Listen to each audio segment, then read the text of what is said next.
You write these amazing mega threads. I love them. We're going to go through as many of the concepts that we can get through today. The first one, false consensus effect. Everyone driving slower than you is an idiot, and everyone driving faster than you is a maniac. George Carlin. Our model of the world assumes people are like us. We don't just do whatever we consider normal, we also consider normal whatever we do. Yeah, so I think this is a very important point because we only know ourselves, and we kind of, because we're so familiar with ourselves, we tend to use ourselves as the baseline by which we judge everything else. And this can cause problems because, let's say, if you're somebody who is around somebody else, you're inclined to find this person annoying because they're not like you. There's two ways you can look at this. Either you can look at it as that person is annoying, or I am easily annoyed. And what people tend to do is they almost always err on the side of considering the other person annoying. You know, so this is just one example, but this is pretty much what we do in our lives, up and down, everywhere. Like, we do it all over the shop. And the reason why I think it's important is because if we start asking ourselves, well, hang on a second, maybe I'm the issue, maybe I'm seeing things differently because of my experiences, we can actually get a more grounded understanding of actually what's going on. I've started doing this in my life a lot more, where if I feel a certain way about someone, I ask myself, is it me or is it them? You know, it's something that a lot of people don't do. They just assume that it's the other person that's the problem, or they assume that something in the world is wrong rather than their perception. So that's the reason I included it. I think it always helps. It's a good heuristic to just double check, just to ask yourself, if there's something askew in the world, is it really askew, or is it your perception? Is it your experiences that have put you askew from the world? Is this related to the fundamental attribution error? Yeah, to an extent. I mean, so with the fundamental attribution error, people have a tendency to attribute the sort of the failures of an ally to external circumstances, and the failures of an enemy or opponent to their character. So, you know, if your friend is late, oh, you know, they just got held up by the bus was the problem. But if an opponent is late, they're just a horrible person, they're lazy, you know, all this stuff. So it does tend to, that's more of a tribal thing, but it does have an element of this false consensus effect to it, because we tend to see things relative to ourselves in that sense. So, you know, obviously if we judge ourselves, you know, we say, oh, you know, I lost control because I was under pressure. They lost control because that's just who they are. You know, there's a Gen Z girl equivalent of this. I saw a meme that said, any guy who likes girls who have got smaller titties than me is a pedophile, and any guy who likes girls that have got bigger titties than me is a fatty chaser. Yes, it's basically like a remix of the George Carlin quote. Yeah. Oh, funny. But yeah, man, I think you know, this, it's like a sort of a relativistic view of morals and motivations, right? That I am the thing that's in stasis. I am the foundation. It's me, and everything sort of comes out from me. Everything else is done in relativity to me. Yeah, absolutely. Yeah, we have to bear in mind that we have a flawed baseline, because, you know, what we're seeing is not objective. We're all seeing the world through the filter of our own experiences, and also our character, our personality. These are all filters through which we look at the world. And it's very easy to forget that those filters exist. It's like if you're looking through a window long enough, you forget that you're actually looking through a window, you know, because that window becomes invisible. Because you're so focused on what's beyond the window that you forget you see through the window. And so this is why this, I think, is quite a useful heuristic. If you could just bear in mind that you're seeing things through these filters, it can help you to judge things more accurately, and to also take responsibility as well for what may be a problem within yourself rather than a problem in the external world. Freudian's paradox. The more similar two choices seem, the less the decision should matter. Yet, the harder it is to choose between them. As a result, we often spend the most time on the decisions that matter least? Yeah, so we live in an age of abundance where pretty much everybody is trying to get our attention, and they're trying to do it by offering us choice. They're offering us more and more choices. So we're flooded with choices in this day and age. And that's why it's become so important to be able to decide between choices. And most of the time, these decisions are actually not even important. They're actually quite trivial. Things like, what am I going to eat for dinner? Or, should I buy Colgate or should I buy another brand of toothpaste? It's like these are a lot of sort of trivial decisions, and they exert a cost, not just a time cost, but also an energy cost. And if you're making hundreds of these decisions in a day, that's wearing you out without you even knowing half the time. And it's costing you time as well. And what I do is I use certain decision-making heuristics.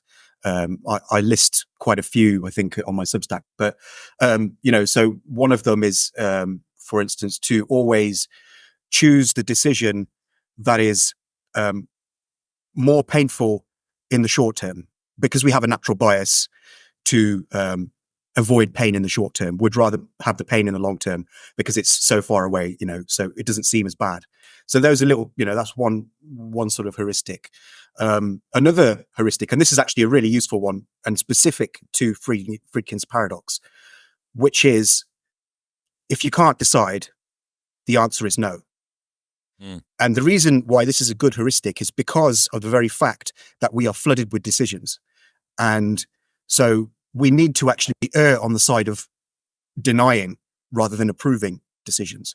Because if we approve all these decisions, and if we go ahead, like if your friends are asking you, oh, can you do this? Can you do that? Can you do this? If you say yes to all of that, you're going to be led astray and you will have no time left to do actually what you want to do. And so it actually helps to just, as a default, say no to all decisions if you can't decide, that is. So as a last resort. Yeah, that kind of relates to that anxiety cost idea I've got, which is the longer that you spend thinking about doing a thing, the more valuable it would have been to have just done the thing in the first place. But doing the thing with regards to decision making is the same as categorically saying no to it. You can either say yes to it and do it, or say no to it. And that, it just closes off the loop of, should I still be doing this thing? Am I going to make the decision? Well, this is good, but that's good. There was a really interesting workbook from Tony Robbins' Awaken the Giant Within that a friend sent to me about 3 months ago. And I had a bunch of decisions that I was really, really struggling with and I've been vacillating about for ages. And it's one of those classic sort of mid-2000s American self-help, hardcore self-helpy style. It's got a real sort of uplifting music in between each of the chapters. It's really funny. But he has this great idea where he says that you cannot say that you have made a decision until you have taken an action in the world that moves yourself toward it. And I think that that's just such a lovely frame. Like people talk about, I've decided that I'm going to start a business, leave my job, go and talk to that girl over there, change my relationship to alcohol or whatever. It's like, okay, well, what does that mean? What does making a decision mean? I have created some sort of mental contract with myself. It's some kind of internal commitment. Okay, is that the end goal of it? Well, no, it's the sort of lead measure before the first action I take. Okay, well, the first action is when you've started to make a decision toward doing something. And that reframe really helped. And I think raising the bar for what constitutes making a decision and committing to something is a pretty good idea because it stops us from wallowing. And it also helps to neuter that anxiety cost that we pay. Yeah, that's a great sort of heuristic to use. I'm kind of reminded also of there's this kind of idea where Steve Jobs and Barack Obama and Mark Zuckerberg, they've basically all said that on the average day, they actually just wear a single outfit. They just choose a single outfit for the week. And then they just basically wear that throughout the week, like just various versions of that outfit. And that just helps them to pare down decisions because they don't really care about how they dress. Obviously, if you're in charge of the country or if you're, in charge of a multi-billion-dollar company, the last thing you really care about is how you look really on the average day. And so they just basically pare down the decisions by choosing the same thing over and over again. So in that, what they essentially doing is they're turning decision making into routine. And by doing that, they're eliminating the cost of actually having to make the decisions. Routine is really good for that because you can just, I kind of do it with meals, for instance. I'll have certain things that I eat on Monday, Tuesday, Wednesday, Thursday, Friday, and just do just enough variety that I get bored, but like not so much variety that I have to actually choose every day, like a new recipe or whatever. So, it's very important, I think, to be able to pare down decisions, because most of the decisions we make on the day just don't really matter that much. They're not going to impact our lives in the long term very much. And these decisions, it's better to just make the decision quick, because if you don't make the decision quick, you're actually exerting more of a cost than if you had chosen either of the options. And again, I go back to the thing about, what you're going to have for lunch. Really, it doesn't matter that much. As long as you can eat it, it's not going to impact your life if you choose one or the other. But if you spend a whole hour trying to choose, now you've lost an hour. So now it is going to impact your life, So it's always good to have these things planned in advance to prevent the kind of, essentially to free up time and to prevent that anxiety cost and the energy cost. It's not just the time either. It's the sort of fatigue that you have when you make lots of meaningless decisions. And I think that we know deep down, I'll never forget, dude, when I started making a little bit of money through nightlife events, and I was in Asda in Gosforth near Newcastle, and I was there, and I must have spent, I'm not kidding, 2 full minutes vacillating between the Tesco own brand or the Finest range or whatever it was, the Asda's Finest range of yogurts. And I was like, the difference was, 50 pence per yogurt, and it was a pack of 4, so maybe it was £2. And I was back and forth, and I sort of came out of this fever dream and thought, this is, if anything is wasting time, this is wasting time. It doesn't matter. Just grab whatever yogurts you want and throw them in. But, just that, the energy sapping nature of tiny pointless decisions. I think this is the reason why asynchronous communication is such a sap on people as well, that it just chips away all the time, this endless sort of Japanese water torture drip, drip, drip of email and Slack and WhatsApp and Telegram and Signal and iMessage. Yeah, it's true. And that's another thing, is that if you don't make the decisions, then the decisions become harder to make, in a sense, and they take more of a cost, because certain problems grow. So, if you, for instance, if you dither on answering an email, what happens is now you're going to email that person late, and now you have to add an apology to the email, and so you're now making more work for yourself. And so a lot of the time, it's actually better just to make the decisions quicker and to do the things that you need to do quicker, because that actually prevents the problems from growing. The way I like to look at it is, the less time you spend making decisions, the more time you spend making decisions work. So, you can use that extra time to just, whatever decision you made, you can make it work.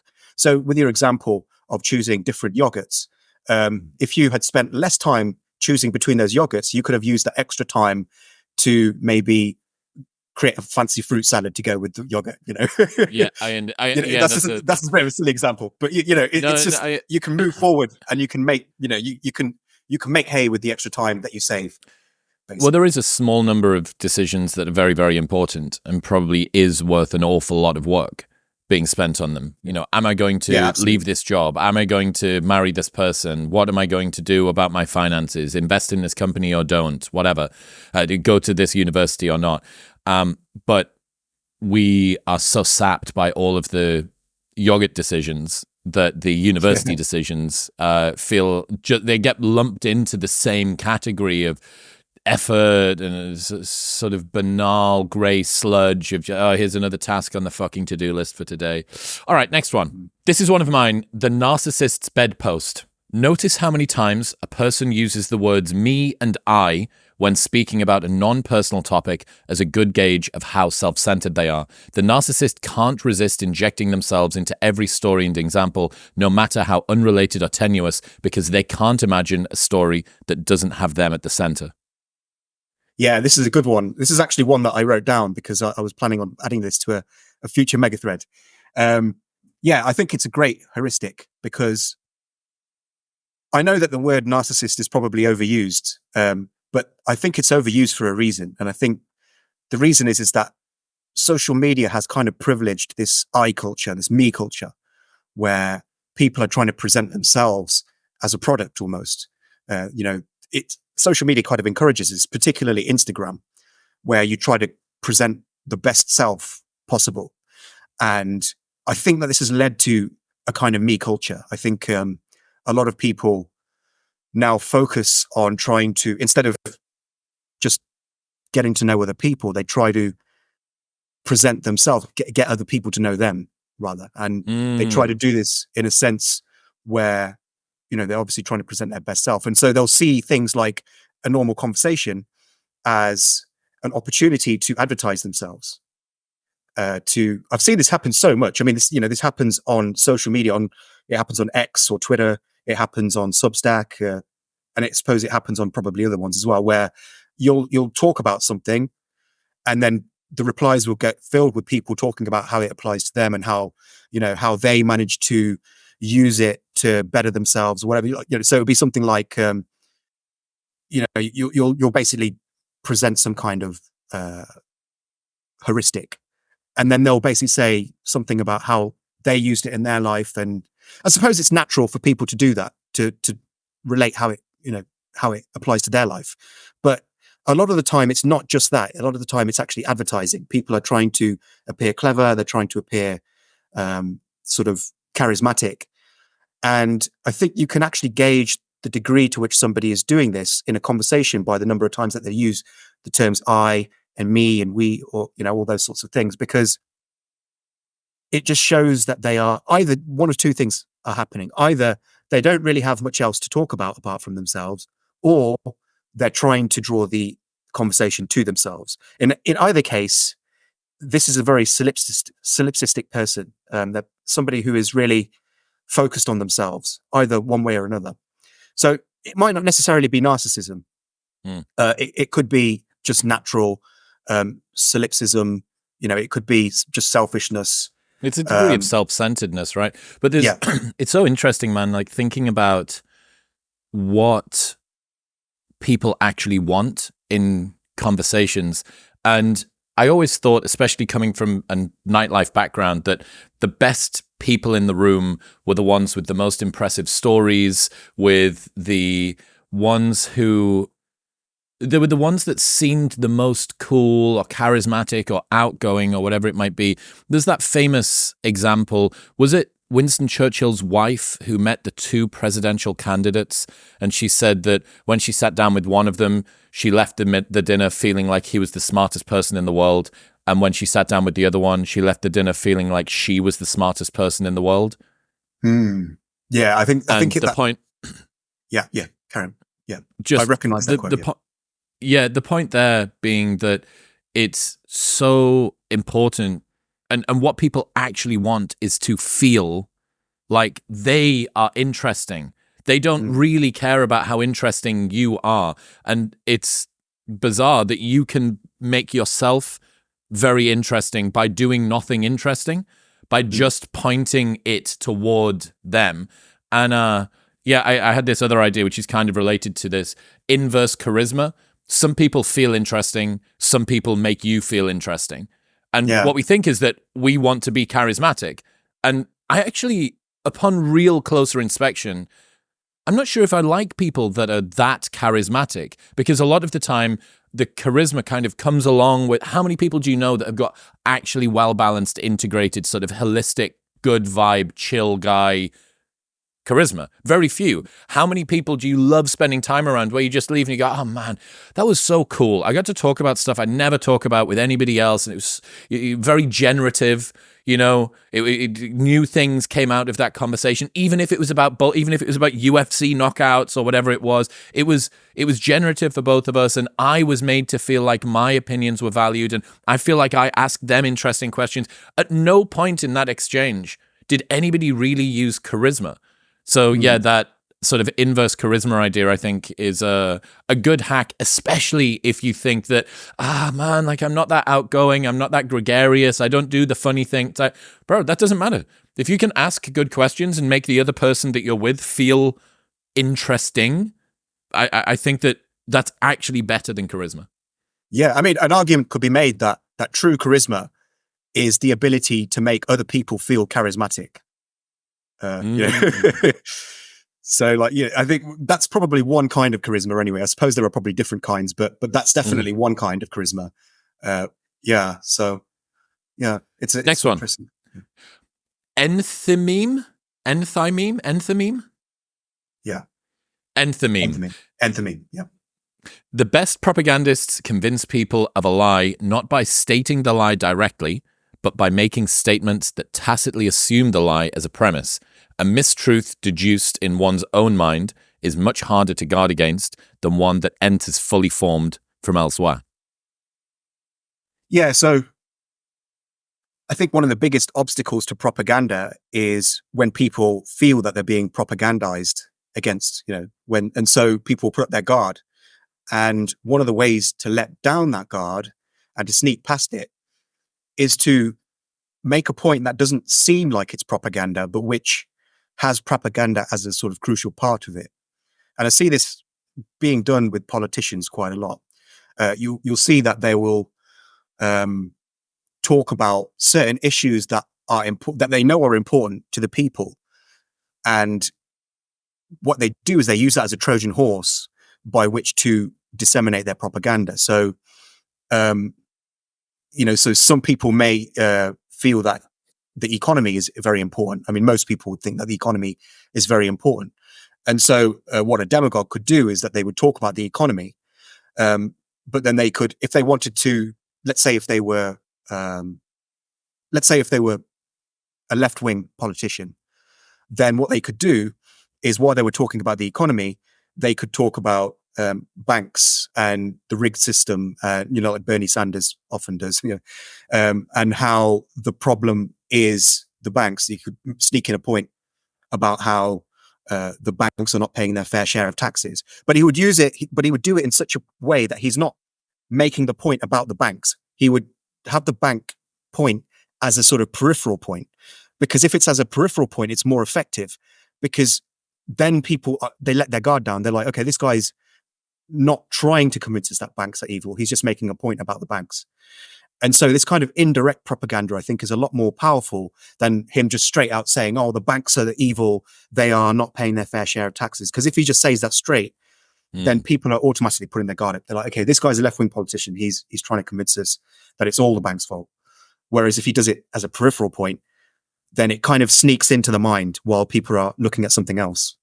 Yeah, I wonder whether the sort of widespread conspiracism that has been pretty rampant over the last few years, I think an awful lot of that, this usage of the sort of never defined sort of New World Order, deep state, the military industrial complex, like pick your shadowy hooded goat head skull wearing figure of choice. And those, like a lot of that tacitly assumes some part of a much more tenuous presupposition about the world. It just bakes it in as of course we know that the military industrial complex is X, Y, and Z, but what we're talking about is how they started fires in Kauai or whatever. That I see a lot, and I suppose that it's a little bit I like out of sight, out of mind. Another part of this is that who wants to be the person that seems so stupid as to question one of the premises when this is like starting to watch Game of Thrones season 5 and asking, what's that Stark guy, like what's he do and why is he there? And it's like, oh well, I just assume that everybody else is on board with all of this because it's been baked in, it's part of the lore, the mythology. Well, I'm not going to question that thing, it's obviously a part, but what we're really talking about is Fauci or whatever. Yeah, exactly. Yeah, there's a very interesting point here. I mean, there's this so there were some experiments, the Ash conformity experiments, in which you're probably familiar with, this is quite a famous experiment. So basically, the purpose of the experiment was to see the degree to which people conform to information that is blatantly wrong. And what they did is they had a group of participants. Most of these participants were stooges, so they were working for the researchers, and only some of these people were actually the test subjects. And what happened was basically they were asked to measure the length of, like, measure which of these two lines was bigger, and one of the lines was blatantly bigger than the other line. And all of the stooges basically said that the smaller line was bigger than the big one. And what this did is that this actually caused many of the participants in the study to agree with everybody else, because they just didn't want to be the odd one out. Even though it was obvious which line was bigger, they thought, hang on a second, maybe I'm the problem. And so this is weird, because this is sort of like an inversion of the false consensus effect, where they actually realize, okay, so it's me who's the problem, even though they weren't the problem. It was actually the external world that was a problem. So it was an inversion of that. And it was interesting. I mean, there was a gender difference here. So women were more likely to conform than men. And this is a finding that's been replicated as well. So that was quite interesting. But yeah, I mean, if something seems obvious, or if something appears to be obvious to everybody, then you don't want to look stupid by questioning it, because then, people are like, how could you question something so obvious, And so that's why this enthymeme tends to work a lot of the time, is that if somebody's making a point and they assume a certain propaganda point is a premise of the point, then it seems obvious. It seems so obvious, because if it was obvious, it wouldn't be the premise. And so people feel that, oh, okay, nobody else is questioning it, so I better not question it, otherwise I look stupid. That's cool. That makes this make a lot more sense. Where's enthymeme? What's enther? Why is it called that? So it's actually from Greek. It's actually a Greek term. So enthymeme, I can't actually remember what the enthy means. Obviously, we know what the meme means. It's even like, this is even in. I didn't even know that this is just straight up. This isn't from like the annals of your weird mental models thing. I've just triple clicked on it on Mac, and it's come up in the English language. An argument in which one premise is not explicitly stated. Mid-16th century via Latin from Greek. Enthymeme from enthymetai, consider, from en within, and thumos mind, within the mind, consider. Interesting. Yeah. No, that's an odd one. Yeah. So I wasn't aware of that one, but yeah, I mean, it's I think it's a very important point for today, because a lot of politicians seem to be quite savvy to it.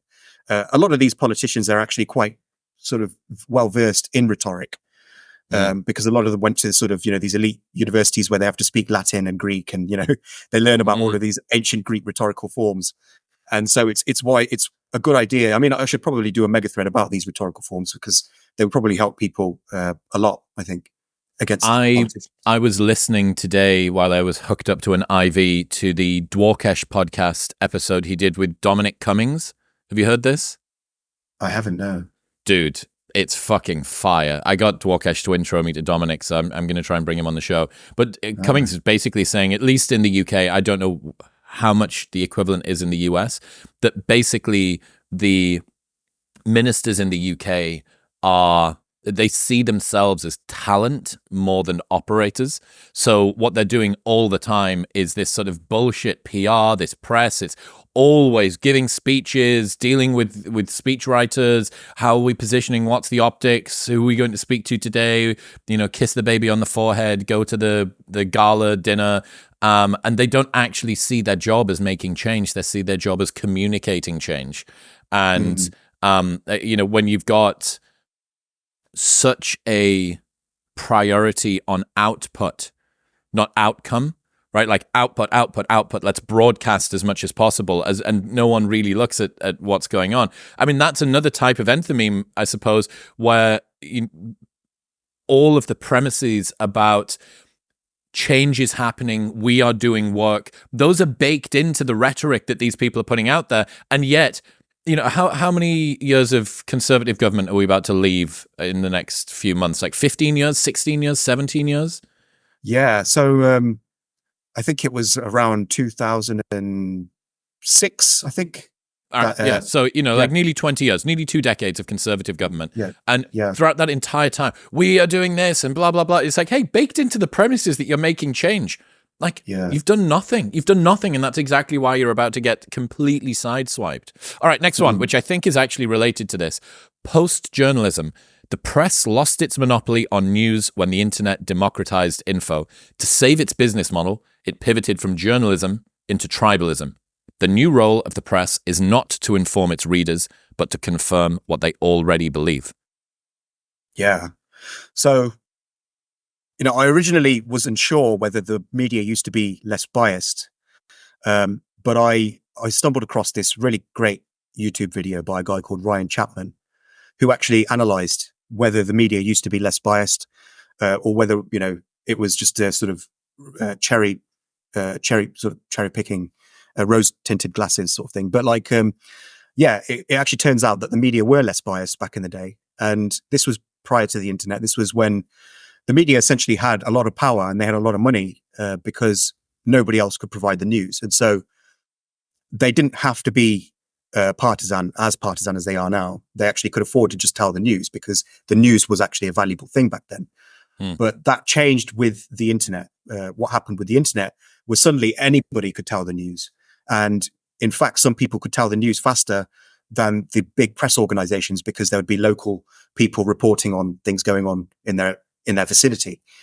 And this obviously took a lot of the wind out of the sails of the media.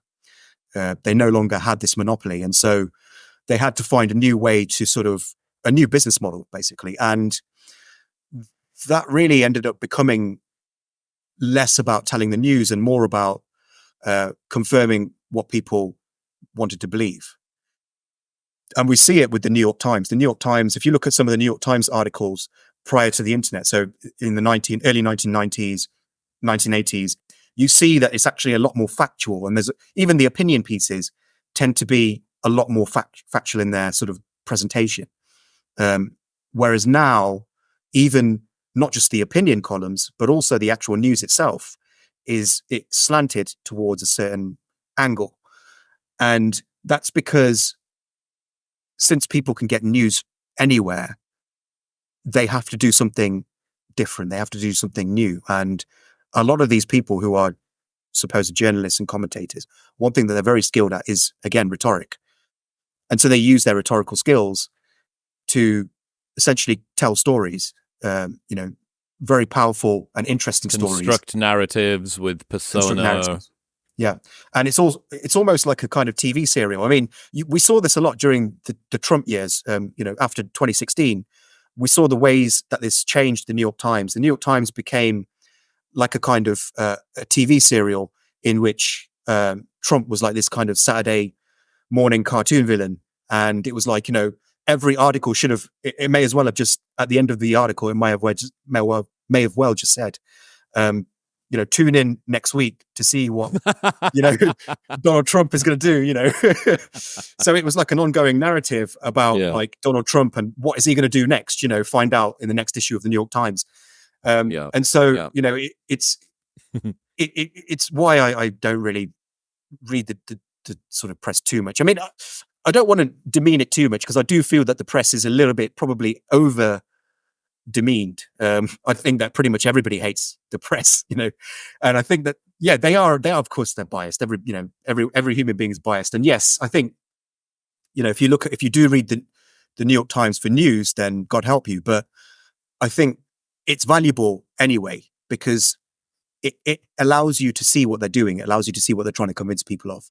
And that's why I do still read the New York Times. And look, I don't want to be completely unfair to the New York Times. It still does break important stories, and it does still matter. It's still an important voice. It's very easy to just dismiss it and just say, oh, they're all just biased, and they're just trying to, convince you of things that are not true. I don't think that's the case. I think there are some good journalists working at the New York Times. So I don't want to demean it too much, but I think, we need to be careful when we need to ask ourselves what they're trying to convince us of, I think. The sort of narrative element and this constructing of personification of both events, of countries, of regimes, of ideologies, that kind of takes stories out of the realm of fact and into the realm of fiction. It means that people that are reading it don't need to actually understand the first principles or the foundations of what's going on. It's an easy story between good and bad, between fair and unfair, between plight and justice. And there's this guy, Craig Jones, who I had on the show a couple of weeks ago, talking about he's created this new grappling tournament, which is going head to head with essentially the Olympics of Brazilian Jiu-Jitsu. And I mentioned to him, I was like, look, dude, the sport of BJJ is kind of confusing if you don't really know what's going on and you don't understand the intricacies of his foot position and what this side control means and all of this. But I tell you what I can get on board with: a huge amount of drama between two big organizations and athletes having to make the decision between prestige that's old and money that's new. Like, anybody can understand that. Anybody can. And I have this thing, I was talking to the guys by the pool yesterday, and I was like, much of the time, I want to talk about ideas, and like your decision-making heuristic, a conversational heuristic that I try to catch myself on is if I start talking too much about people, their motivations, what they're like, I'm creating this sort of personified narrative thing, and I'm like, look, dude, the Trump versus Biden is just, or Jordan Peterson versus some lefty person, it's just the Kardashians for people with 3-figure IQs. Like, that's all it is. It's just, it's reality TV for the Substack generation. And you're trying to, you're still doing the same thing. Maybe the ideas are a little bit more highfalutin. Maybe the people that are involved are a little bit smarter or intellectual or academic or something. But the fundamental foundation of this is gossip. You're gossiping about people. And that's, that idea of Craig, and also sort of what's going on here with this post-journalism idea, it brings news stories into a realm everybody can understand, which is the most fundamental human, which is who's hot, who's not, who's playing fair, who isn't, who's in, who's out. That's what it's focused on at the moment. Yeah.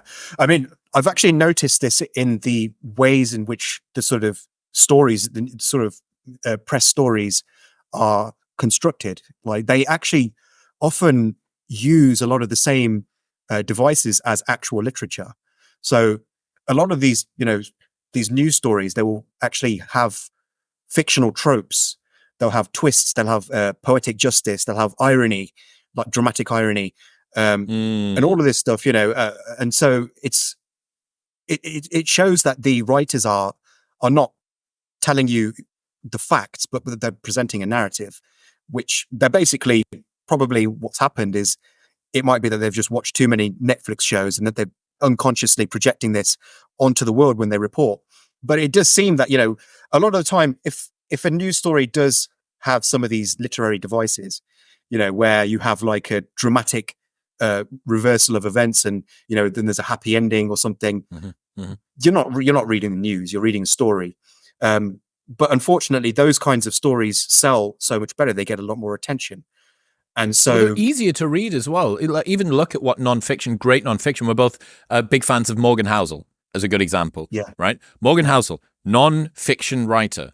Read one of his books. It's a storybook. It's a storybook masquerading as a finance book. And the philosophical underpinnings of this might very well inform your investing strategy, or how you think about wealth, or how you think about stuff that never changes. But when you read it, it's just a sequence of stories from history, or stories from politics, or from space, or from sport, or from whatever. It's story, because it's so much easier for us to retain that kind of information. Yeah. It's one of the kinds of paradoxes, which is that you can't really, you won't get read if you just tell the truth. Like, you have to dress it up in a story. And so you have to the only way you're going to actually be able to tell this truth is by making it a little bit fake, and so, I mean, you got to ham it up a little bit. Yeah. And I'll confess, I have to do this when I publish Substack articles. I try to be as honest as I can. I don't deliberately lie, but I know that, for instance, with the titles that I use, I do slightly use sensational titles, because I know that if I don't, I'm not going to get as many readers. And so it's sort of an unfortunate necessity. But I think it's possible to tell the truth in story form. I do think it's possible. It's hard, but it's possible. And I think the best way to do it is to draw attention to the fact that you're telling a story. I think that's as long as you do that, then you can negate the fictional aspects of it, sort of thing. So it's like a kind of it's like a beautiful packaging that you tell them to rip off, and then they can actually get to the actual meat of what you're trying to say. Yeah, for better or worse, there are rules to the game of garnering attention online, and the guys that do the copywriting for the channel, the titles and the thumbnails and stuff like that, which I'm still very heavily involved with, all of the time we're permanently asking ourselves the question, is this tasteful?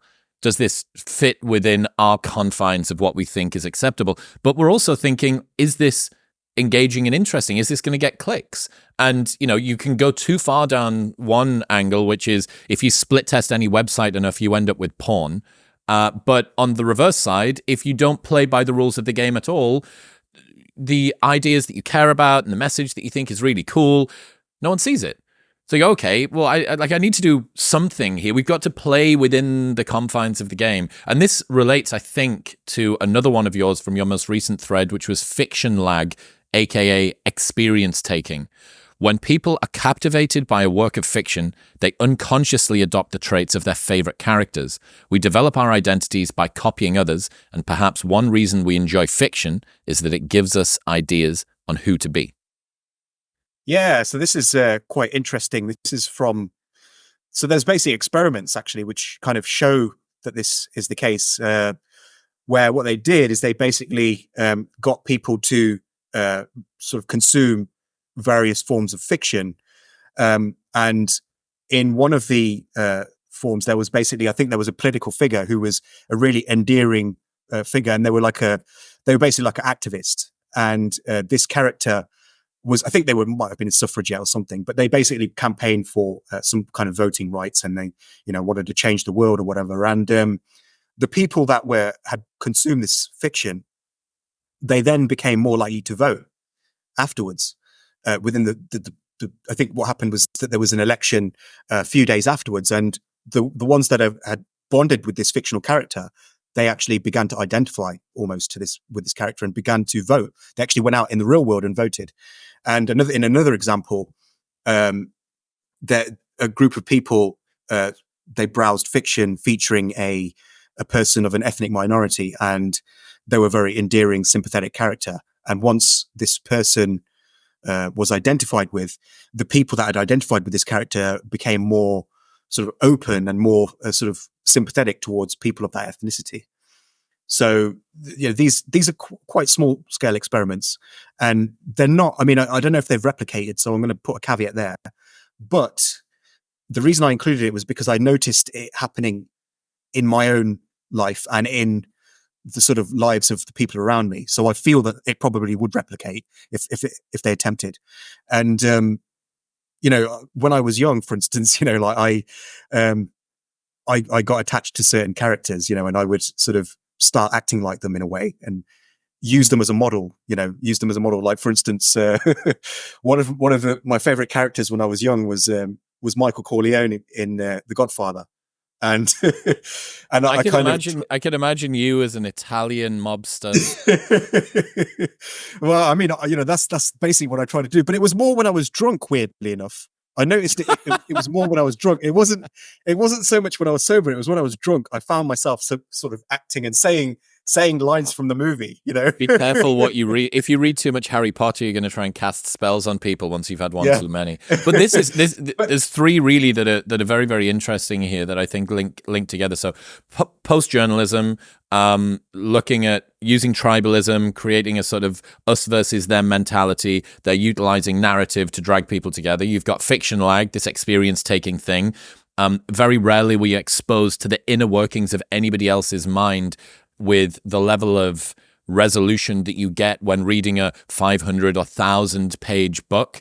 Anyone that's read The Name of the Wind by Patrick Rothfuss, you become unbelievably familiar. It's like pedestrianly slow for chapters and chapters and chapters. You learn about this guy's walk to the bar that he plays his lute at and the sound of his shoes on the cobblestones and all of this. So you become really, really sort of familiar with him. So of course, if it's a well-written character, you start to have this sort of sense of affinity with them, and you think, well, he has done well by design, especially outright fiction, not just like news masquerading, or fiction masquerading as news, should I say? And then this is shown up. Sorry, yeah. Do you want to finish what you're saying? Yeah, just that it relates to compassion fade, which is that. Sorry, this is right. One death is a tragedy. 1 million is a statistic. When presented with two appeals for charity, one based on famine statistics and one based on a single starving girl, people tend to donate much more to the girl. Our minds can't grasp big numbers, so we navigate the world through stories, not statistics. We are moved by drama, not by data. Why? Because it's narrative, it's being personified. We understand the emotion of this individual person. That, compassion fade explains fiction lag and post-journalism. Like, it's one of the reasons as to why this occurs. Yeah, and I think, basically, I think that the sort of reason why we enjoy films and literature and fiction generally is because it presents us with certain character archetypes, and then it presents us with scenarios, and it allows us to see how that archetype would perform in that scenario. And so it gives us ideas on who to be, basically, because we are kind of mimetic beings. We take bits and pieces from other people and we assemble them, we cobble them together into this kind of character that we choose to become. And I think that we get ideas of who to be when we watch films, and we sort of identify with certain characters that have certain similarities to us, but are different enough that they're interesting. And it's like an experiment. We see, what will this set of traits do in this scenario, and how will that, and what will be the consequences of that? And so it allows us to essentially see how certain types of people will perform, and it's like split testing, split testing solutions. But I guess the problem is, especially in outright fiction, or even in news masquerading, of fiction masquerading as news, that the outcomes aren't true. This isn't how the behavior of this protagonist. The behavior of this protagonist isn't that. And what's maybe even more sort of nefarious and manipulative is assuming that this is fact, that this is in the New Yorker or the New York Post or the New York Times or Hollywood Magazine or whatever, and that this does explain something because it delivers a story that you can buy into and gives you the illusion that this is how things are and that is how things turned out. But it doesn't. So if you then begin to model your behavior off how this protagonist dealt with it or whatever it might be, think, well, you may be convinced to actually do something which is totally wrong. Yeah. I mean, there's an interesting paradox where when we watch a movie, we know we're watching a movie, and yet once we get engrossed in it, we forget that we were just watching a movie. It seems real to us. Because if it didn't seem real, it wouldn't be interesting, and we wouldn't actually be glued to it like we are. And so the very fact that we're able to fool ourselves into believing something that we know is not true shows that there's this we have this kind of vulnerability to stories where, we can know from the outset, like we'll see the opening credits and we'll see, directed by, produced by, obviously we're watching a movie. But then as soon as the film begins and as soon as the drama begins, we forget all of that, and we're completely sucked into this fictional world. Why do people cry? Why do people cry at movies? Why do they get sad when they read books? Because they're invested, they're genuinely emotionally invested, and they no longer see this situation as a work of fiction. They see it as a work of reality. Yeah. It's something that we need to sort of be aware of, I think, a lot of the time. Our affinity to stories. We're so attracted to stories that we need to keep our guard up whenever we're presented with them, because we're naturally, I think it's probably a spandrel. It's probably an evolutionary spandrel. So it's a byproduct of evolution. So it's not something that was intended. It's not adaptive. It's maladaptive in a sense, because we're so used to watching other people. And maybe in the old days, before when we were hunter-gatherers, we would watch people in our tribe and see how they acted and what the consequences of that action would be. And that's how we learned who to be. And that's now being exploited by movies where we our brains haven't caught up. And well, so how long's the written word's been around for like 12,000 years? Something like that? I think, maybe yes, even less? probably, about 10,000, I'd say, probably, yeah. Yeah. And, but the written word has only been, it's only been commonplace for about 500 years. It's only been sort of like something that a lot of people know, because in the past it was an extremely esoteric thing that was confined usually to priesthood. And, only in the past 500 years, I mean, with the printing press, I suppose, that's the only time when writing and that kind of stuff, because we had the oral tradition before that, where stories were completely just told through around a campfire or whatever, and then stories were passed down through generations.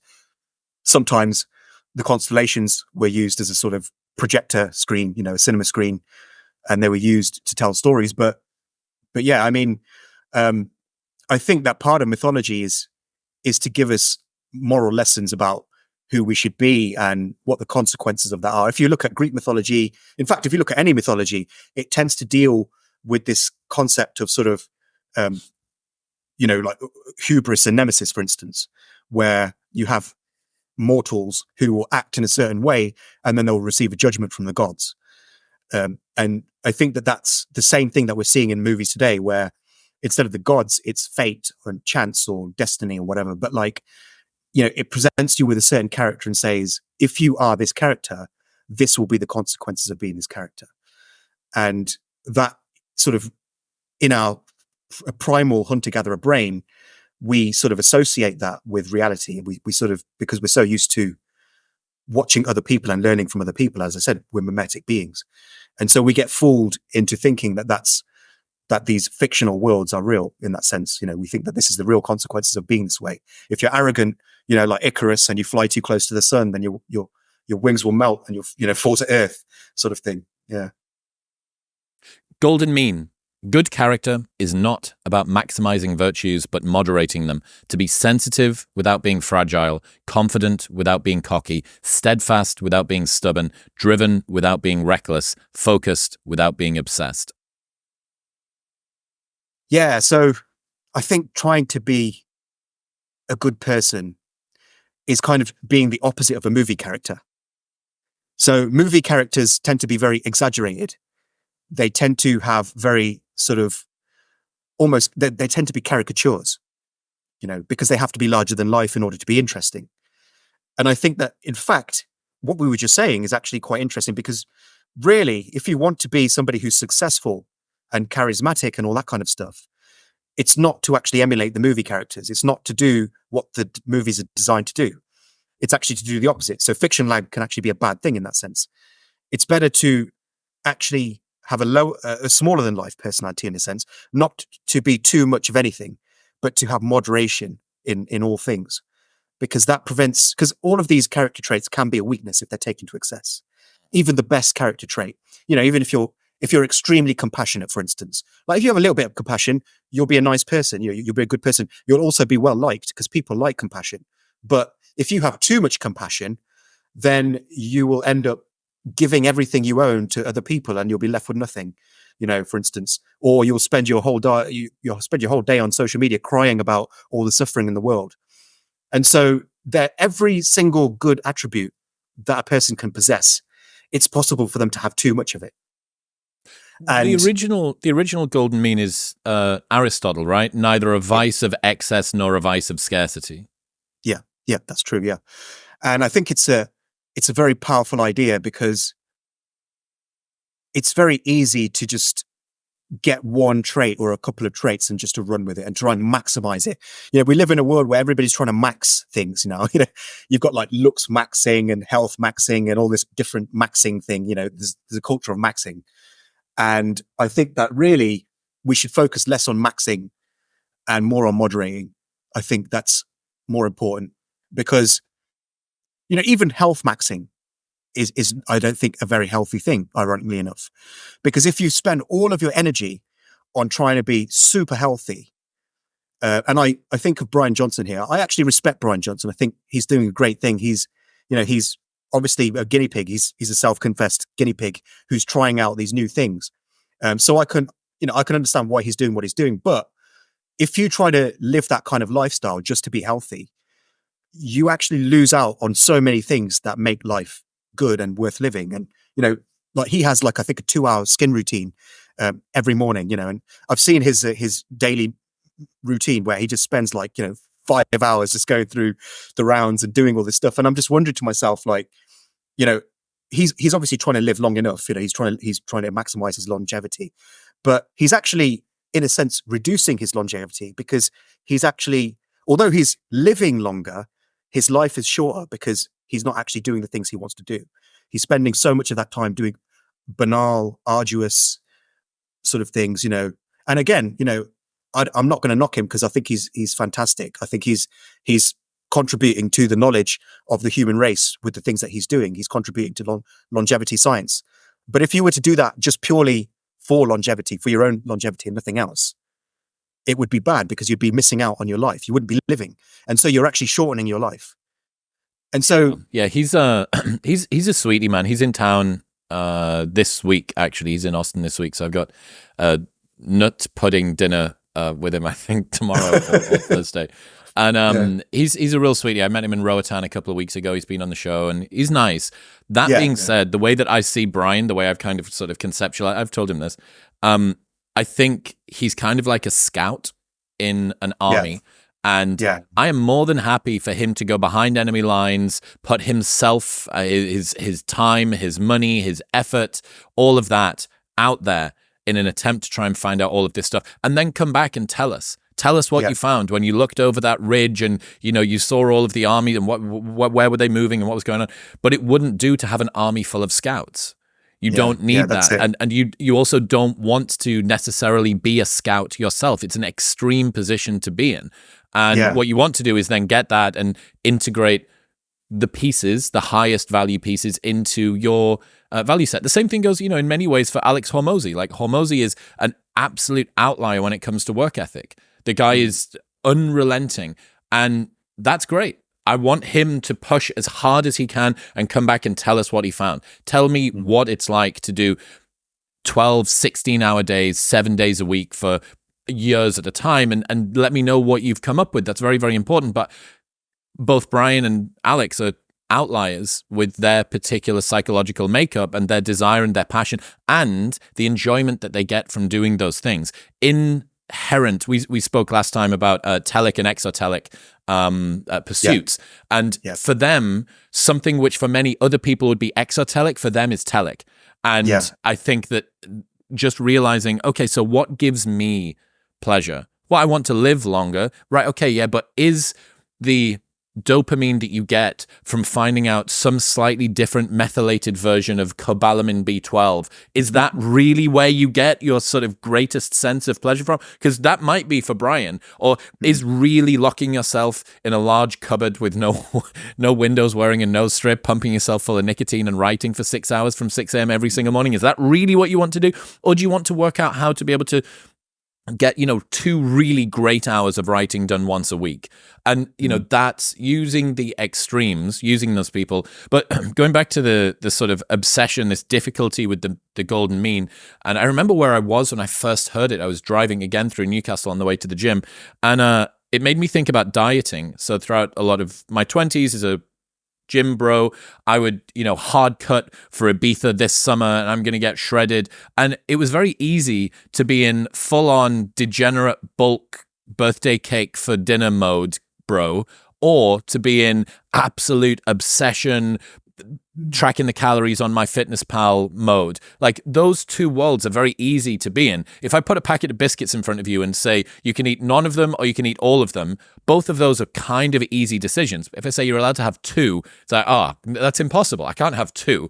If you let me have 2, I'm going to have half the packet.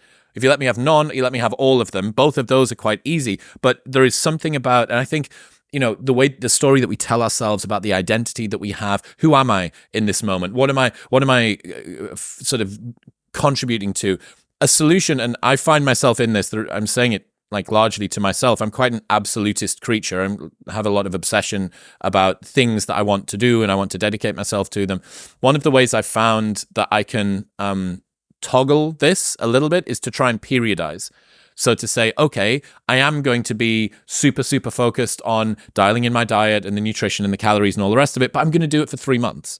And then at the end of those 3 months, I'm maybe going to have a reset. Maybe I'm going to do something else. And if you actually aggregate that out across a year or a decade or a life, you end up with something that does approximate a pretty well-balanced life, whilst not having to use this insane amount of willpower to always be like in fourth gear at sort of your foot half pressed to the floor, which is really, really difficult to do. Yeah, I think it helps to just sort of set limits in advance on things that you're going to do, I think, because I think when people are left to their own devices, they have a tendency to go to extremes. We all have our obsessions. Everybody's obsessed about something. And this is why I think planning is very important to, for instance, when I do research, for instance, when I'm writing, I am obsessive when it comes to research. Like I literally have to know everything about something before I start writing about it, and I would take just so long to do it. But what I've done is I've decided to, because I know this about myself, I create cutoff points. So I will say, I'm going to go online and I'm going to find one thing out, right? Just this one thing. And once I found it out, I'm going to cut the internet. That's it. And then I'm just going to start writing, So, and this is also good for social media addiction, where instead of going online and just browsing, because a lot of people have this obsession where they just have a habit of just taking their phone out and just scrolling through social media. Instead of doing that, only allow yourself to take your phone out of your pocket for a very specific reason. So if you want to check social media, for instance, have an idea of what you actually want to see before you open your phone, before you open Twitter or whatever. And then when you've seen the thing that you wanted to see, put your phone back in, And so if you have this deliberate nature, then it allows you to just cut off that point and prevent yourself from becoming obsessed. You can apply this to anything. When you do a certain amount of things, then you stop, basically. It's a good way to moderate. Going back to sort of your original example, these are valuable and useful, especially tactically. But when we're talking about how much compassion is too much compassion, how much charisma, how much confidence, how much drive is too much, those as values that we imbue in ourselves, much more difficult. How are we tolerating that? What does it mean to have too much compassion? Yeah. Well, I mean, with me personally, I think Stoicism is actually a pretty good system, and we probably talk about Stoicism a lot. I think we've spoken about it before, but and you've probably talked about it with many other people on the show. But Stoicism, I think, is a great way to know where to draw the line, because what it does is it divides the world neatly into two things: into what you can control and into what you can't control. And so, with compassion, for example, I have compassion when I can use that compassion, when it actually makes a difference. So if I was to see somebody in the street who needed my help for whatever reason, I would have the compassion and I would help them because I can actually make the difference. But if I hear about, some horrible massacre that occurred on the other side of the world, there's no real point in me getting upset about it. There's no real point about, me trying to have compassion for these people. Although, I have the baseline compassion that any human being has. I think it's awful, but I can't do anything more than that, So having extra compassion and just sitting there and crying about it isn't going to change anything. It's not going to make their lives. It's not going to, it's not going to make their lives better. It's not going to make my life better. And so I have that cutoff point. And again, this requires self-discipline. Controlling your emotions is a very difficult thing to do, and it's something that I had to train myself to do. I can do it quite well now. I feel that I have pretty good control over my emotions, but I appreciate that it's not easy, and it's something that you need to inculcate into yourself. You need to train yourself to be able to detach from the source of whatever is irking you, whether it's, this news of a massacre or whether it's somebody annoying you online or, whatever it is. You need to create the distance between yourself and that thing. And the thing is there's no single answer, because obviously there's a huge difference between limiting your compassion, limiting your anger, limiting your sexual desire, limiting all these different things. There's different strategies for doing all of these things, and one size isn't going to fit all. You've got to find what works for you. What works for me is stoicism. Like it just allows me to that neat delineation between what you can control, what you can't control, and also creating the distance between stimulus and response. I think that's also an extremely important thing. I find that if you just slow down in the ways that you respond to things, slow down in your reactions, it actually helps a great deal, because I think it was Seneca who said that the greatest remedy to anger is delay. So if you just slow down and pause before you react to whatever it is, that can actually help. And this can help, if you see a beautiful woman, you can just not think about sex. I mean, you don't have to think about sex, and you can create that pause and just focus on something else. If a troll is angering you online, again, you just pause and just create that distance and just say, you can also use perspective. You can say, okay, so this person doesn't even know me. They're just some person on the other side of the world. They've never met me. They don't know me. So anything that they're saying about me is not directed towards me. It's directed to some caricature of me that they've created in their imagination. The tilting at windmills thing that you heard from before. Well, this is super similar to Tarswell's razor. Emotion causes bias, but it also causes motivation. As such, when we're most likely to act is when our judgment can be trusted least. Solution, don't trust thoughts you have while emotional. Instead, pause and wait for the feeling to pass before acting. Yeah, well, there you go. I think that's an extremely important, and this is probably a theme in a lot of my ideas, is this idea that the thoughts that enter your head are essentially a decision that you make. And you have the power to not think about certain things. You could choose to see things in a different way. And what I do is I like to look at my emotions not as masters that I have to obey, but as advisors. Because really, what are emotions? Emotions are alarm systems. They're things that exist to alert you to something. So, for example, anger exists to alert you that a line has been crossed. Some kind of moral line, ethical line has been crossed, and somebody has violated something that you hold dear. That's what anger is. But the thing is that anger is somewhat obsolete. It's an obsolete instinct in a sense, because it existed really because this was prior to there being a legal system, prior to there being a police force, and there needed to be a way to police tribes. And the way that we policed it was through anger. So if somebody were to cross a line, if somebody were to sleep with your wife, for instance, or whatever, that would anger you. And then you would probably do something pretty horrendous to that person. And so that kept order in the tribe. So anger was like a kind of a police force in a sense.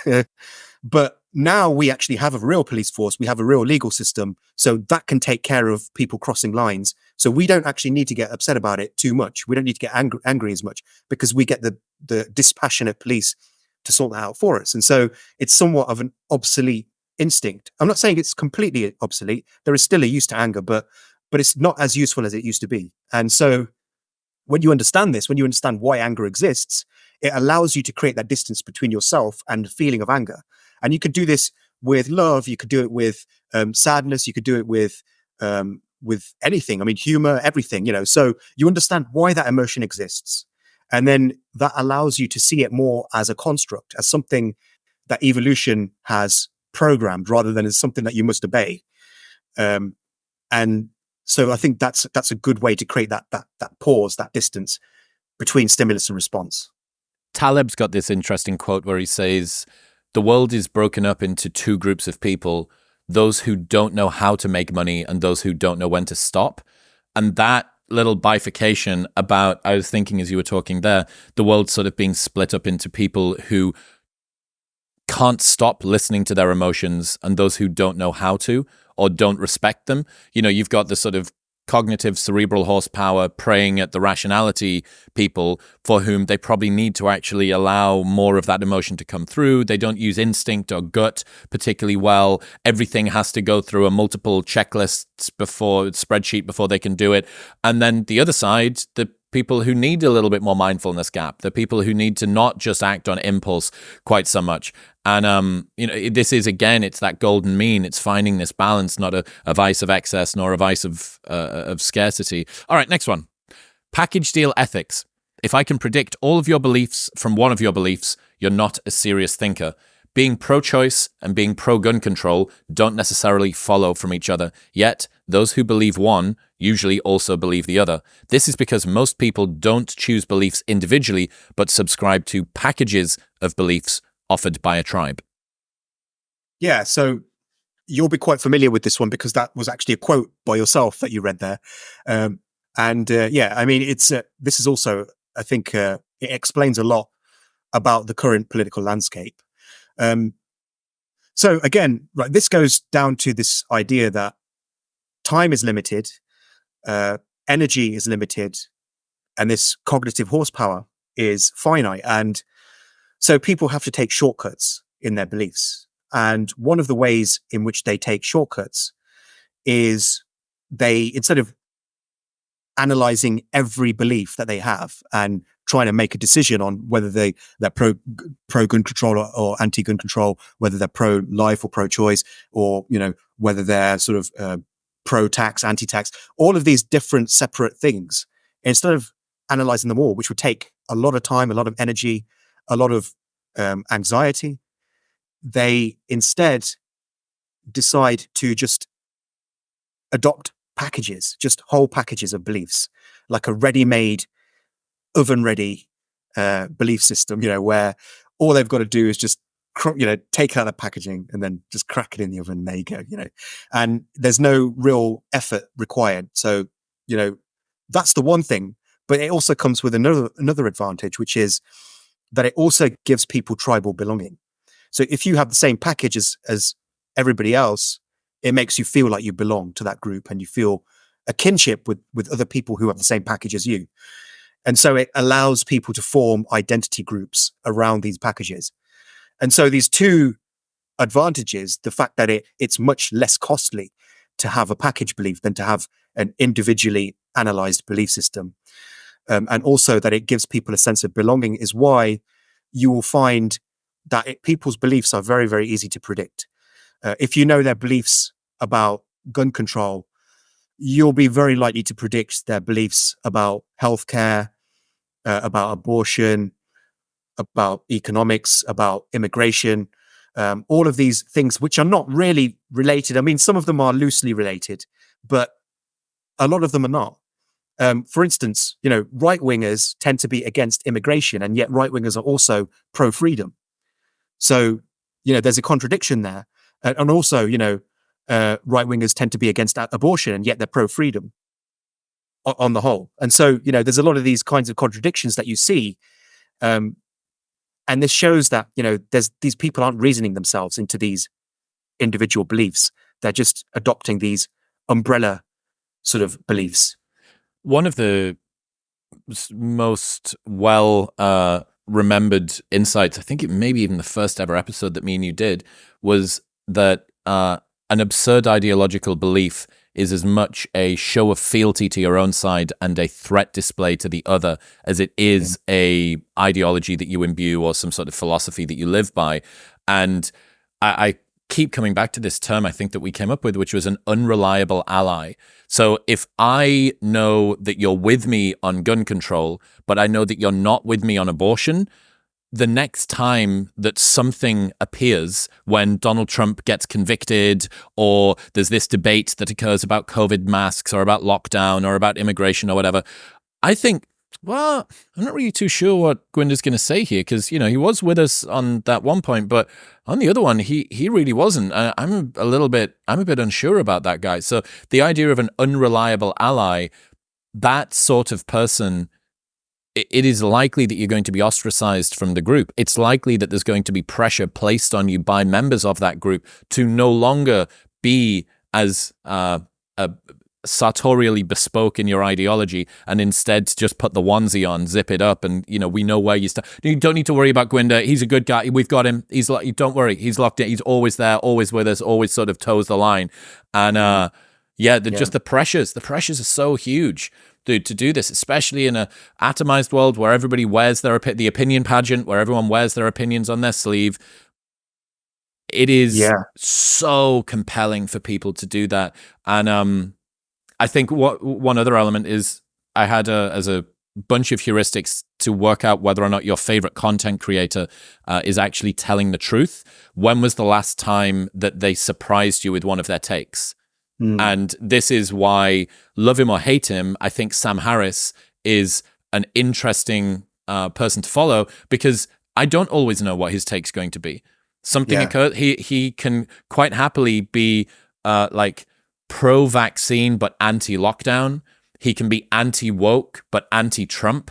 He can, it's a odd sort of ugly shape that his belief structure has. It's not a smooth round ball. And given that he pays, and anybody else, doesn't have to be Sam Harris, anybody who pays a relatively high price for not having package deal ethics, for not necessarily being a reliable ally, they pay such a high price for holding those non-typical constellation of beliefs.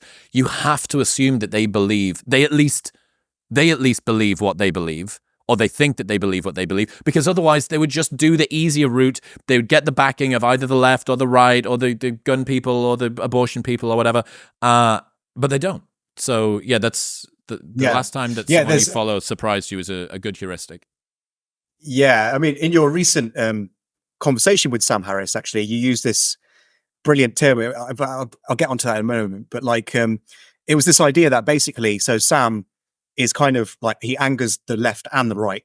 Like, the left are really angry with him and the right are too. And you use this term called ideological spit roasting, which I think is a brilliant term. It just perfectly describes what's happening. But I mean, anybody who is being ideologically spit roasted, it shows that they are not, they're paying a heavy cost for their beliefs. And when somebody's paying a heavy cost for their beliefs, this is a signal that their beliefs are genuine. Because why would you pay such a heavy cost if your beliefs were not real? Why would you? What are you going to gain from that?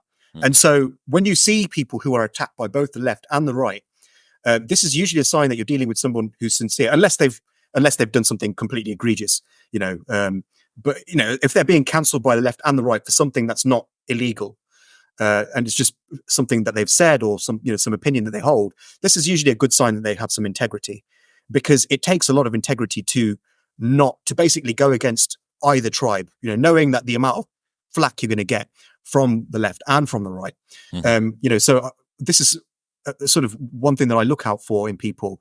You see it with Sam Harris. You see it with Claire Lehman, the editor of Quillette. She's also somebody who's pissed off the left and the right. Bill Maher, Scott Galloway.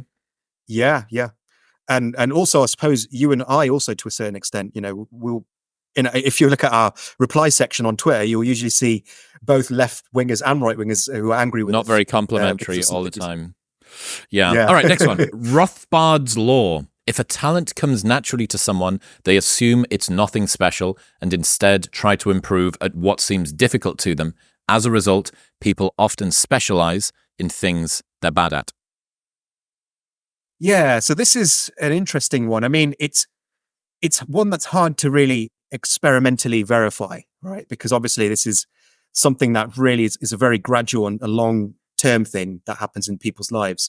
But I think it's true, because I think I've noticed it in myself, where for a long period of time, I was not interested in writing. I just didn't think that I was a good writer.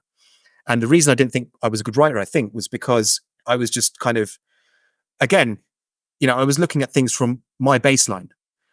So there's a false consensus effect comes in here. I didn't know what it was like to not be me. And so I didn't have any concept of what I was good at. I didn't know that I was good at writing until other people told me I was. And it was only after enough people, not just one person, but quite a large number of people told me I was good at writing. That's only when I actually realized I was good at writing. I'm still not even sure if I am, but a lot of people seem to think so. So, I'll go with it. I'll go with it, But this was something that for most of my life, like I said, I used to work in tech, and I was more of a numbers guy than a words guy, because I just didn't have any concept of my own talents. I didn't know what I was good at. I didn't know I was a words guy. I thought I was a numbers guy. And and I think this is true of pretty much everybody, because when you really think about it, how are you supposed to know if you're good at something if you have spent your whole life thinking it's normal? If it's your baseline. The only way I could see that happening would be if other people constantly tell you that you're good at it, because obviously other people are like a mirror and they help us to see ourselves.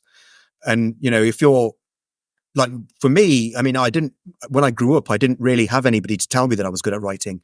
I grew up in a working class neighborhood and nobody was really interested in reading anything I wrote. And so, I didn't realize I was a writer until I was an adult.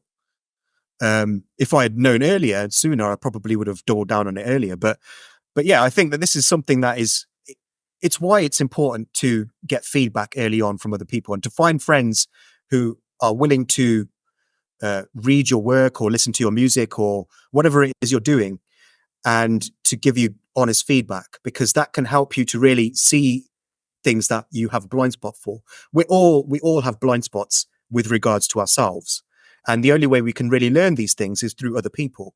And that's why I think it's one reason why it's very important to have sincere and friends who are interested in you and interested in bearing you. Yeah.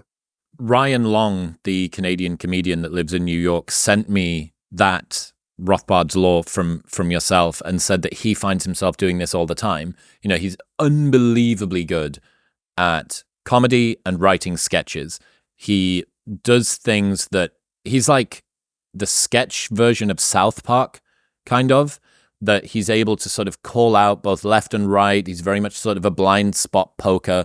And he said, he texted me and he was like, dude, I'm so seen by this, that he focuses on all of these sort of odd things. I suppose that we use effort and challenge as a proxy for outcome in future.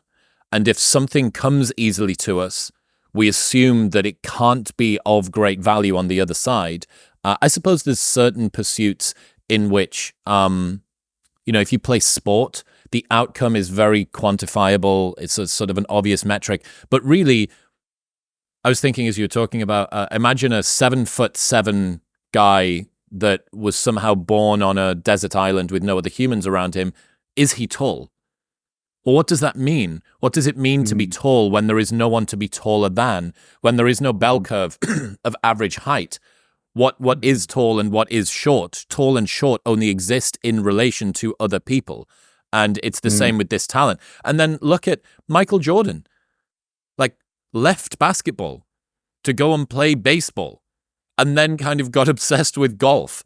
Even the guys that do have tight feedback loop, objective metric of success, best in the world, all of these accolades, they go, I'm going to try this other thing. And I guess as well, one of the meta skills perhaps is if you're good at a thing and you begin to cultivate the ability to work hard at something, the working hard at something can actually shortcut the outcomes. You can focus on inputs rather than outcomes. And what you end up doing is just trying to, look at how hard I can apply myself to this other pursuit. And it's like, yeah, dude, but you get 0.2 for every hour that you spend on that, and you get 10,002 for every hour that you spend on the other thing. You should really be doubling down on the thing that you're great at, not the thing that you're like kind of average at or the same as everybody else at, or maybe even just a little bit better than everyone else at. Yeah, I think probably a good way to avoid Rothbard's law is to focus on what interests you. Because if something interests you, and even if it obsesses you, that's even better. But if something really interests you, then you're going to put the time in, and you're going to put more time into that than other people would put into it. And that by itself it's not a guarantee, but it's an indicator that you might be talented at that thing. Because obviously, if you are interested in it, you're going to be putting more hours into it than anybody else, or than most people. And you also have the capacity to get better at it a lot more than you would at something that doesn't interest you, because you're going to do it regardless. And so I think, if you're young and you want to know what you're talented at, a good proxy would be what interests you, because then you can follow that interest and you could even let it become an obsession. This might be one instance in which it's actually best to disregard the golden mean and to go full in on this one obsession, because then that's how geniuses are born, is they become extremely interested in one narrow thing and they focus on it. They spend their lives thinking about it. And, that's what usually sets them apart from everybody else.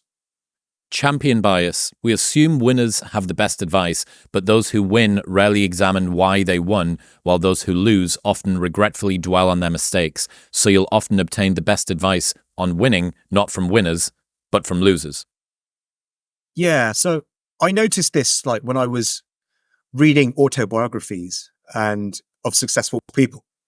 And when I was reading these, people would often tell you how they became successful, what they did.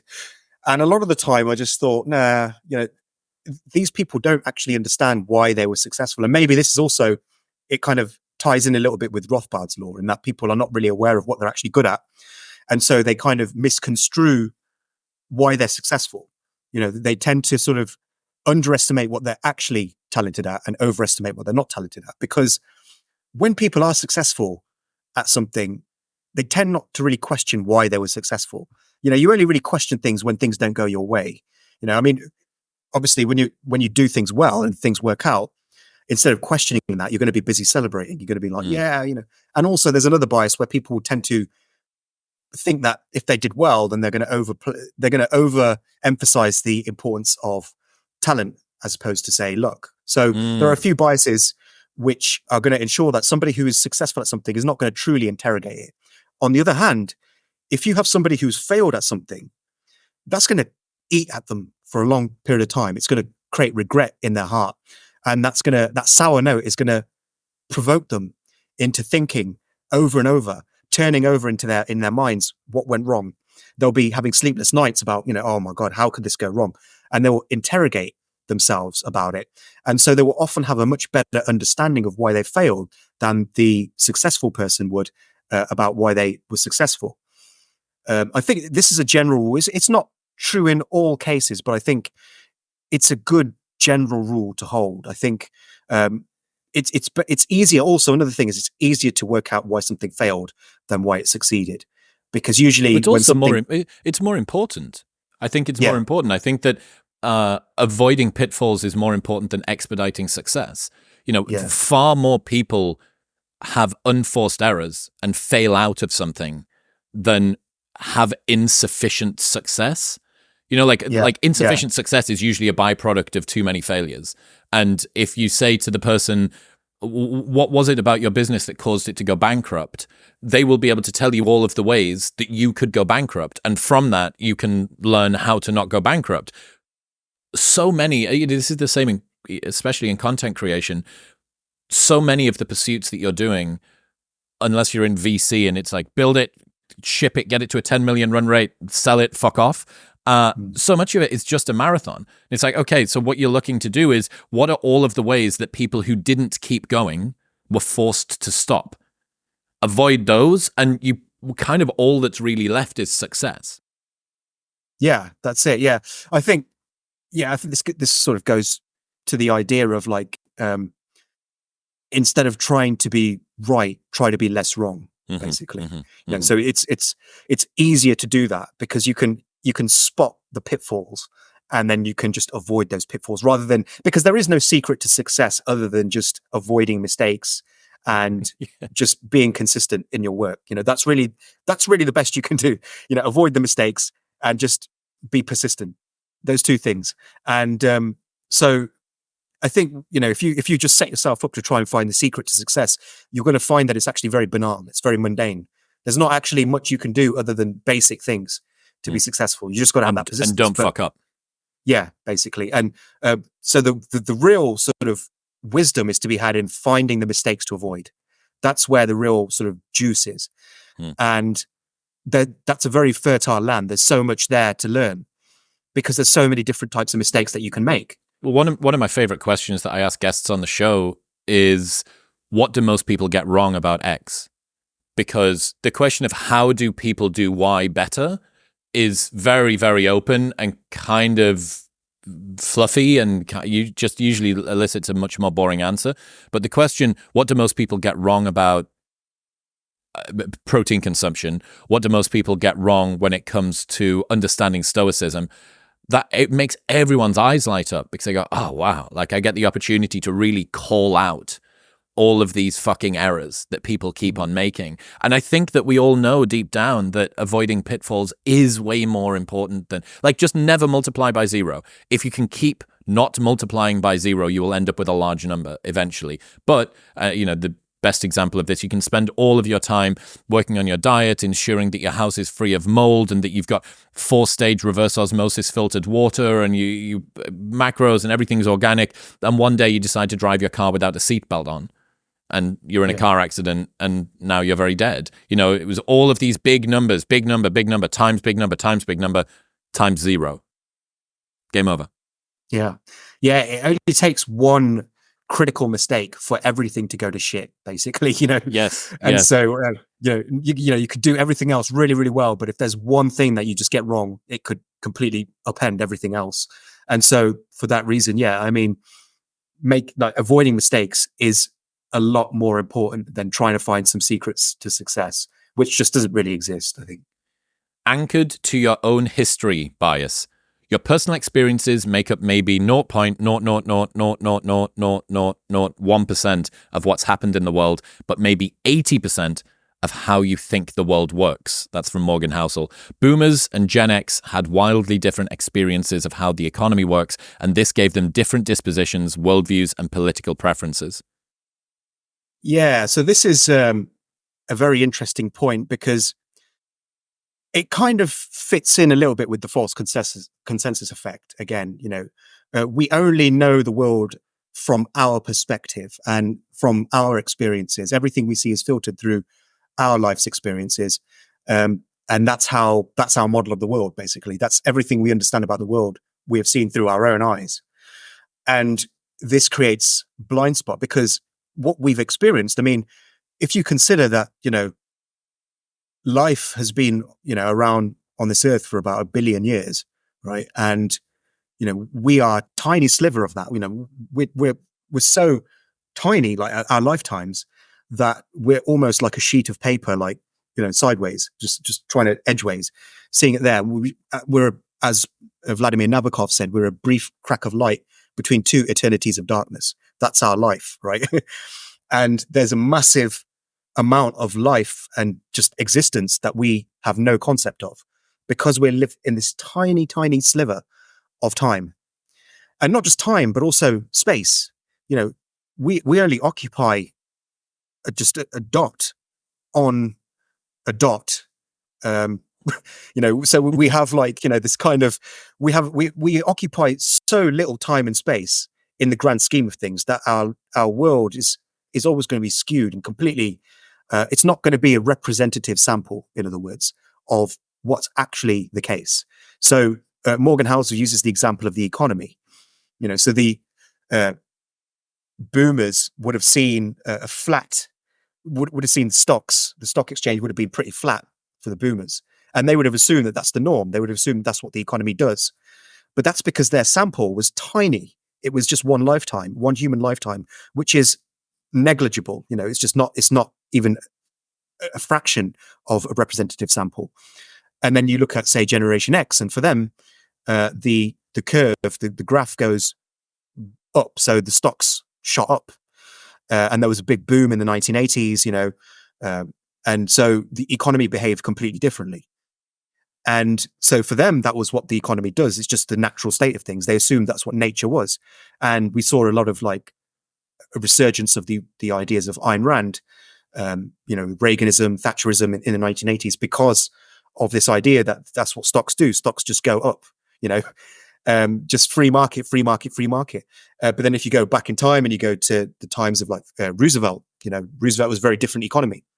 And so it was more protectionist and more sort of regulation, and all that sort of stuff. So our political views are often based on our life experiences. They're based on how the economy behaves when we're alive, how geopolitics behaves, all of these different things. But these are not, they're all sort of anomalies because the economy, we don't even know what the economy does over the long term because the economy, we've only been tracking the economy for a couple of 100 years. And that's nothing in the grand scheme of things. I mean, when you think of how long civilization could exist, civilization is, humans have been around for about 300,000 years. they're projected to be around for a few million, maybe even a few billion years. So that's a very, very long time scale. So we're just at the beginning. We don't know what the stock exchange is going to do a billion years from now. It'll be completely alien. So everything we understand comes from our perspective. And I think the only way out of this is to try to learn from people whose lives are as unlike yours as possible. And that includes going not just beyond your space, but also beyond your time. There's actually a great quote by C.S. Lewis, which touches on this. I'll read it out. So it's a quote from C.S. Lewis. So it goes, "A man who has lived in many places is not likely to be deceived by the local errors of his village. The scholar has lived in many times and is therefore immune from the great cataract of nonsense that pours from the press of his own age." So what he's advocating there is to spend your time in other times, to basically live in other time periods through literature, through reading people who were alive 1,000 years ago, because that can help you understand the peculiarities and the idiosyncrasies of your own time. It gives you a broader view. If you only read content, if you only consume content from your own time period and from your own country or from your own civilization, you're going to be you're going to have this blind spot, because you're going to only be using this base rate. So again, it's like the false consensus effect. The only way to escape from that is to consume content from outside of your time period and from outside of your civilization. And this is one reason why I watch a lot of news, a lot of Chinese news stations. I watch Russian news stations. I watch Indian news stations, instead of the same old, CNN, MSNBC, Fox News. Instead of all that, which I know what they're going to report. I know what they're going to say. I know what their takes are going to be already. So I don't need to watch as much. So if I watch Indian news, I'm not really familiar with Indian news very much. I get a completely new perspective, because this is from another civilization. What, and it's what the are same the with Russian assumptions that they have that are baked in? How do they frame these sorts of... Yeah, that's so interesting. All right, man, one more. Common knowledge effect. Groups are meant to be better decision makers than individuals because they combine many perspectives. But in practice, a group doesn't base its decisions on the info specific to each member, but only on the info common to them all. This casts doubt on the idea that two heads are better than one, and it helps explain why, despite popular wisdom, diversity generally does not make teams better. Yeah, so we live in a society that worships diversity. Diversity, equity, inclusion. Like it's everywhere, and it's kind of like weird, because there's this sort of assumption that more diverse teams are better. And when you actually look at the data, this doesn't really seem to be the case. In fact, it's close to null. The effect is close to null. Like it doesn't help teams and it doesn't hinder teams. It's just it's pretty much a completely independent variable. Have you got any idea how they judged that sort of a thing? Yeah, so there was experiments where they actually had diverse teams, and they tested them against teams that were homogenous. And they found that there was no great improvement in the teams that were diverse. I think it was a marginal improvement. They basically described it as significant but not substantial.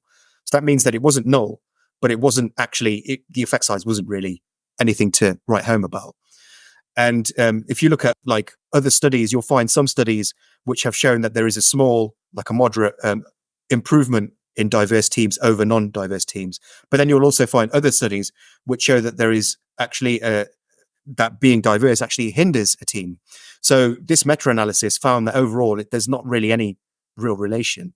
And it's interesting because we're constantly taught that sort of diverse teams make better teams, that you can draw on the experience of people who have not. Again, this is interesting because this goes back to what we were just talking about.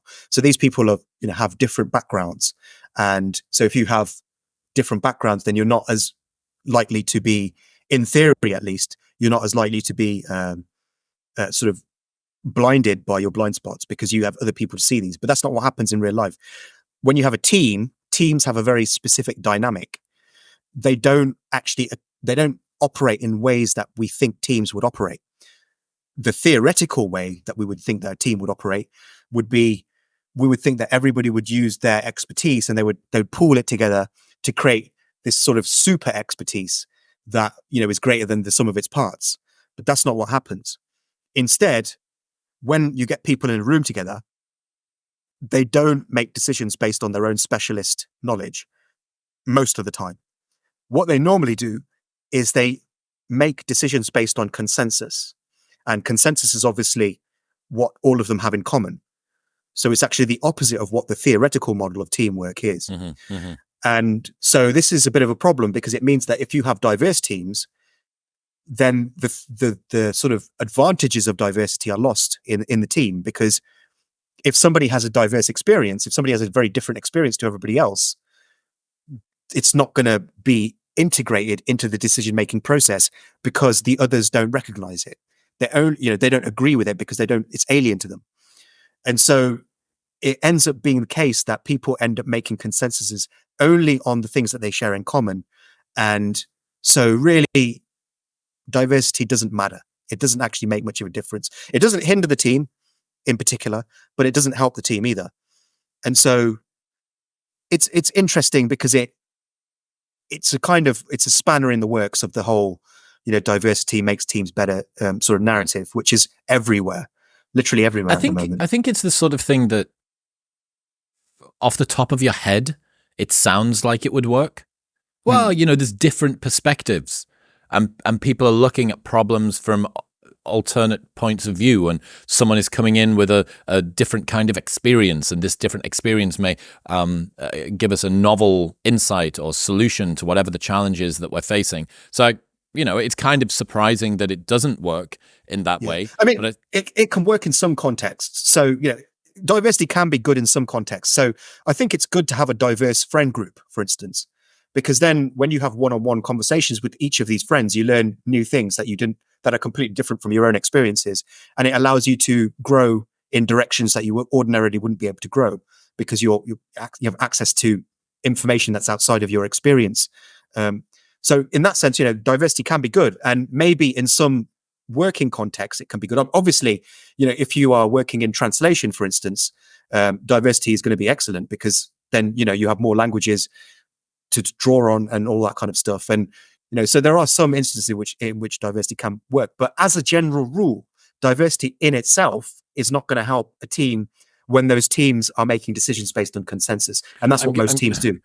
Yeah, I'm going to guess as well that the idea of diversity from first principles gets kind of whitewashed when you then think about all of the social dynamics that happen when people get put into a group, and their desire to sort of conform, their uncertainty about standing out, this desire to have a reliable ally, the sort of slow adoption, the regression to the mean of whatever everybody kind of feels, which sort of nerfs off the edges of all of the interesting things too. You'll have social hierarchies and strata within that as well, which triage who's the most important. And it is very interesting. I'm seeing much more push now against diversity as our strength, especially from the UK. I think multiculturalism has been a pretty abject failure, especially if you go to somewhere like London. I think the people that live there have got massive problems with it.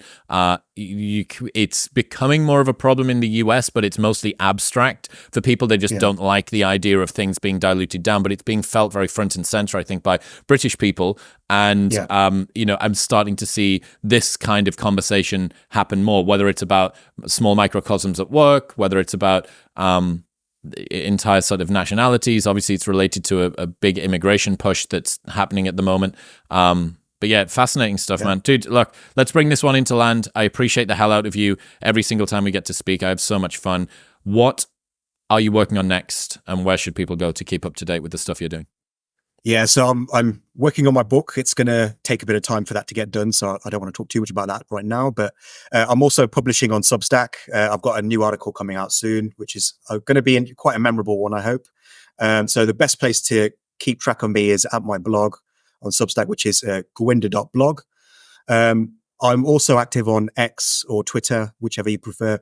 And I think last time I was on here, I said I was going to set up a YouTube channel, which I'm still planning to do. I don't know if I'll have it. Finish the book first. No one's waiting for what was that thing about?